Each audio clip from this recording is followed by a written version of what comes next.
इसको कोई मिटा नहीं सकता। ये थोड़ा ना थोड़ा इस शरीर में अगर कहीं ना कहीं मानव देह प्राप्त करने के बाद भी हम गलत काम कर रहे हैं, मानव देह प्राप्त करने के बाद भी हम गलत जगह पर जा रहे हैं, तो ये अंदाजा हमारे जीवन में रहना चाहिए कि वो हींग की डब्बी को कितना भी धो लो, कितना भी साफ कर लो, पर हींग की डब्बी में हींग की खुशबू आ ही जाती है। उसी तरह ये मनुष्य देह में पूर्व में जो हमारे जन्म हुए, कोई शेर बना था इसलिए आज भी जरा सी लड़ाई होती और शेर जैसा दहाड़ने लगता है, कोई चूहा बना था तो जरा सा विवाद हुआ और वो जाके अंदर छुप जाता है, कोई जरा जरा सी बात में तुम अच्छी जगह जाना चाहते हो और तुम्हारी बुद्धि तुम्हें गलत जगह पर ले जा रही है, तो ये तुम नहीं जा रहे हो, ये तुम्हारी जो पूर्व समय की सुगंध रह गई है, पूर्व समय के जन्म का जो थोड़ा सा अंश रह गया है, वो अंश हमारे शरीर से हमें गलत जगह पर ले जाता। तुम नहीं लेकर जा रहे, तुम तो बहुत अच्छे। अब बताओ जरा, कितना पानी गिरा, इतनी तेज जलवृष्टि हुई और अशोक नगर के इतने भक्त जो कथा श्रवण कर रहे हैं, इनकी भाव देखिए, बरसते पानी में खड़े हुए हैं पर अपनी जगह छोड़कर निकलना नहीं चाहते।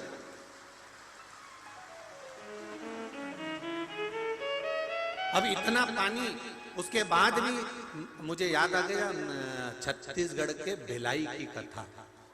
सांसद जी, छत्तीसगढ़ में भिलाई में जब कथा थी तो इतना इतना पानी घुटने तक, आप देखना यूट्यूब पे डली होगी और आप लोगों में से कईयों ने देखी होगी, देखिए क्या किसी ने, तो घुटने से नीचे नीचे पूरे पंडाल में पानी था, पूरे पंडाल, और माताएं और भाई उस पंडाल में पानी में ठंड कहे कि मैं पड़ूं, ठंड अलग और पानी अलग, और 2.5 घंटा 3 घंटा लगातार लोग कथा को श्रवण करते रहे।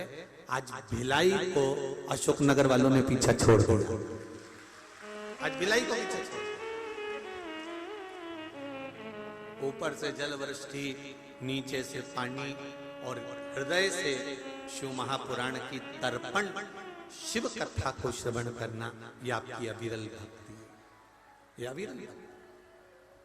और यही मेरा देव अधिदेव महादेव, आप सभी लोग जो इतने हृदय से इस कथा को सुन रहे हो, ये मेरा विश्वास करता है कि मेरा देव अधिदेव महादेव जब यहाँ से जाओगे तो झोली भर कर भेजेगा, ये निश्चित है, निश्चित।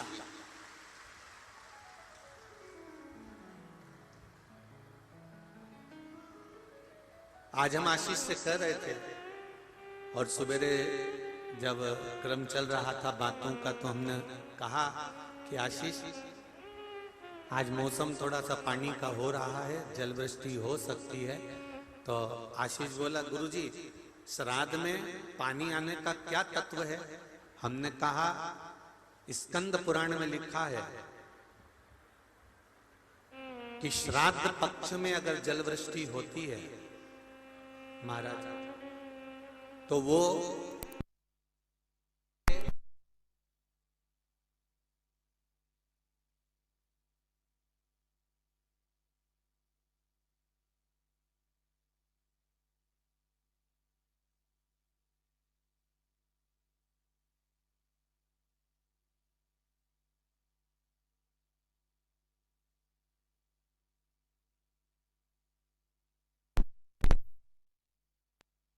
की कथा जो आप सुन रहे हो, आपके पूर्वज पांव धोकर आपको तरबतर कर कर धन और दौलत में विदा हो रहे हैं। यही बाबा की कृपा, ये कृपा है शिव की, ये उसकी उदाहरण। और आप भी बस दिल से उससे निवेदन करते रहो, भोला सब दुख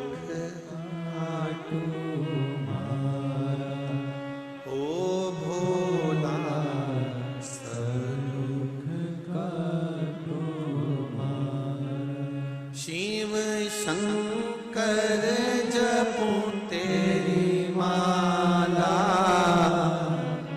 भोले बाबा जपूं तेरी माला भोला सब दुख काटो मारा, ओ भोला सब दुख काटो मारा। शिव कथा कर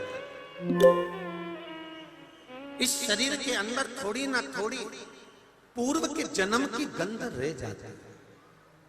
उसके कारण हमारे भीतर काम, हमारे भीतर अहंकार, हमारे भीतर लोभ, हमारे भीतर थोड़ा सा अहम आ जाता है। हम नहीं भी चाहते तो भी वो आ जाता है। कहीं ना कहीं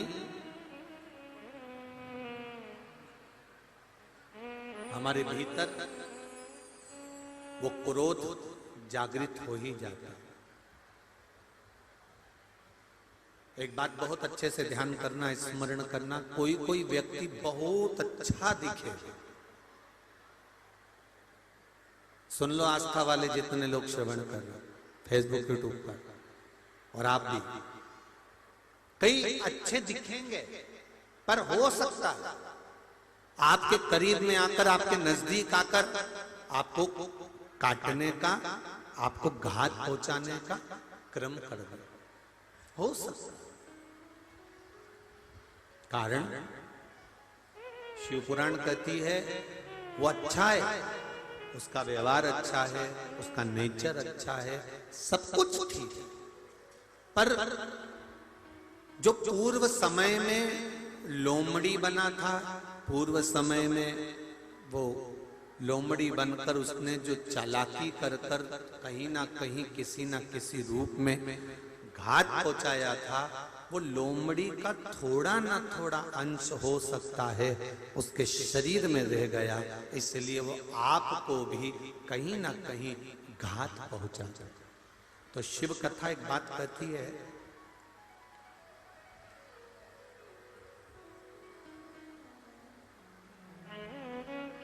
भरोसा सब पर करो, शिव महापुराण, भरोसा सब पर करो, पर शिव पुराण कहती है विश्वास केवल देवाधिदेव महादेव पर करो। विश्वास केवल देवाधिदेव महादेव।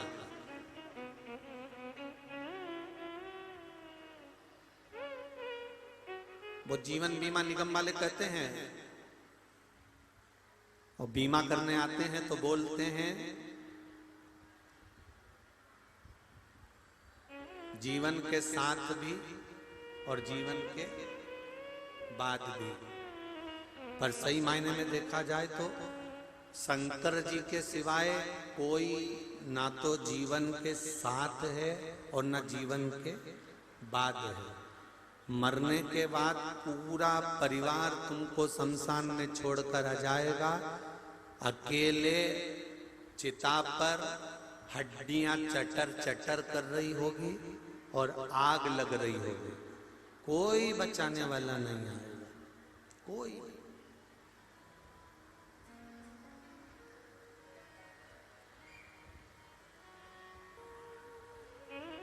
उस समय पर कोई नहीं आएगा।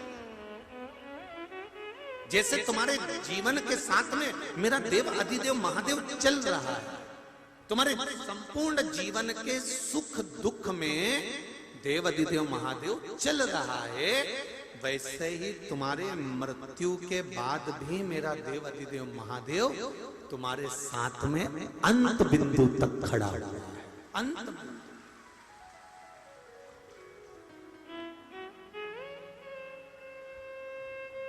जितनी भी माताएं खड़ी हुई हैं उनसे निवेदन है, बहुत अच्छी है, आप बैठते चले जाओ, थोड़ा थोड़ा जगह बनाकर अगर बैठते चले जाओगे तो एक आनंद का अनुभव होगा आपको। महाराज, एक जीवन का आनंद यही है, जीवन के साथ भी है और जीवन के बाद भी, साथ में भी चल रहा है और बाद में भी चल रहा है। अंत समय प्रभु आना पड़ेगा, वचन दिया तो निभाना पड़ेगा।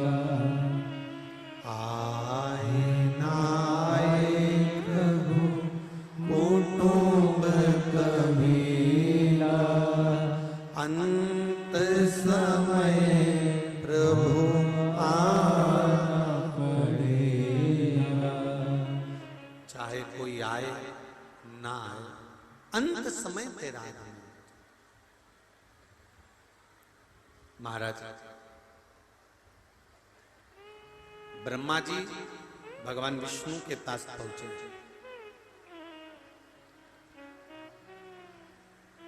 और भगवान विष्णु ने ब्रह्मदेव को देखा। अचानक आज ब्रह्मा जी आए हैं, कारण क्या है?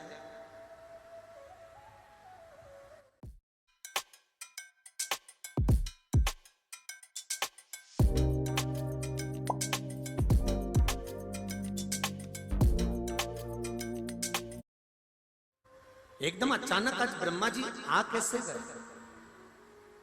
क्यों आए? कहा महाराज ब्रह्मा जी कह रहे हैं मुझे ये मालूम है कि आप मेरे पिता हैं। भगवान विष्णु ब्रह्मा जी के पिता हैं, ये ब्रह्मा जी कह रहे हैं कि मुझे मालूम है, पर भगवान ब्रह्मा कह रहे हैं कि मुझे अपने पिता का नाम मालूम है कि आप मेरे पिता हैं, पर मुझे ये नहीं मालूम कि भगवान विष्णु के पिता कौन है। भगवान विष्णु के पिता हैं अर्थात ब्रह्मा जी के दादाजी कौन? आखिर है कौन? महाराज ब्रह्मा जी ने जैसे ही कहा तो भगवान विष्णु के मुख से निकल गया कि मेरे पिता देवाधिदेव महादेव हैं।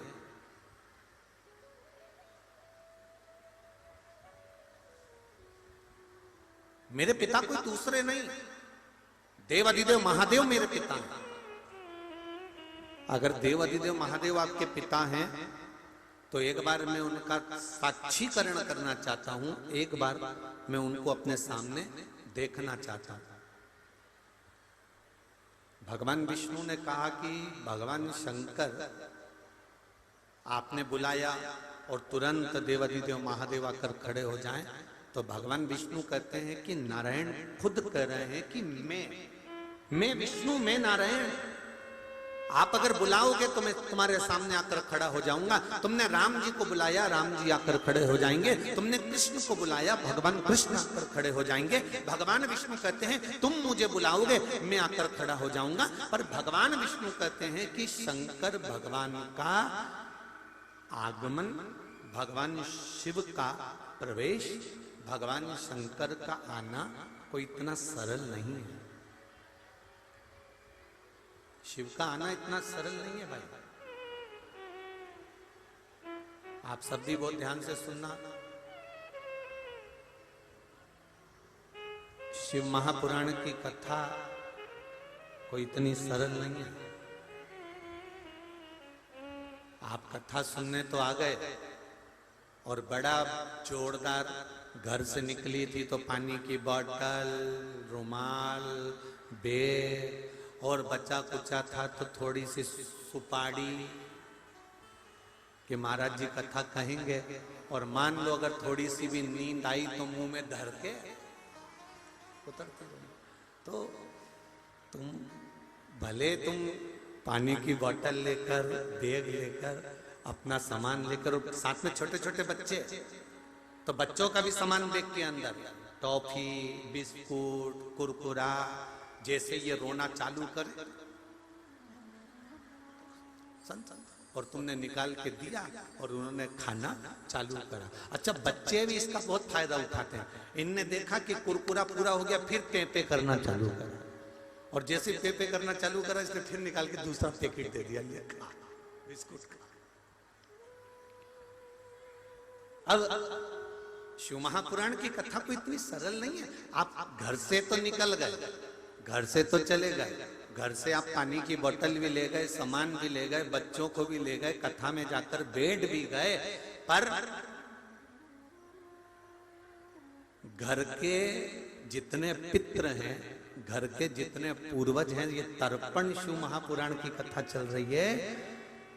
कथा में मन उसी का नहीं लगता जिसके पूर्वज जाना ही नहीं चाहते। उन्होंने कहा इसको अड़चन उत्पन्न करो, चिमटी खोड़ो, ये कथा सुनेगा नहीं तो अपन जाएंगे नहीं, अपन नहीं। तुम चले वाले गए हो, कथा में पहुंच भी गए हो, पर मन चित्त वृत्ति ये लगाना बड़ा कठिन, बड़ा बहुत कठिन। आप पहुंच भले जाओ। कई बार ऐसा होता होगा आपके साथ में भी कि मंदिर तक चले जाते हो, भगवान को अगरबत्ती दिया सब लगा देते हो, लोटा भर के पानी चढ़ा भी देते हो, पर कई बार ऐसा फिर बाद में याद आता, ओ राम मैंने बेलपत्री तो उठा के लाई नहीं, बेलपत्री लेके आना था मेरे को, मैं बेलपत्री तो लाई नहीं। फिर तुरंत गई और बेलपत्री लेकर आई, फिर विचार करा कि मैंने जल चढ़ाया, थोड़ा सा जल उठा के ले आती, बेलपत्र उठा के ले आती। ये मन की अभिलाषा। भगवान विष्णु ने कहा कि मैं आ सकता हूं, राम जी आ सकते हैं, भगवान कृष्ण आ सकते हैं, भगवान ब्रह्मा आ सकते हैं, मेरा महादेव देव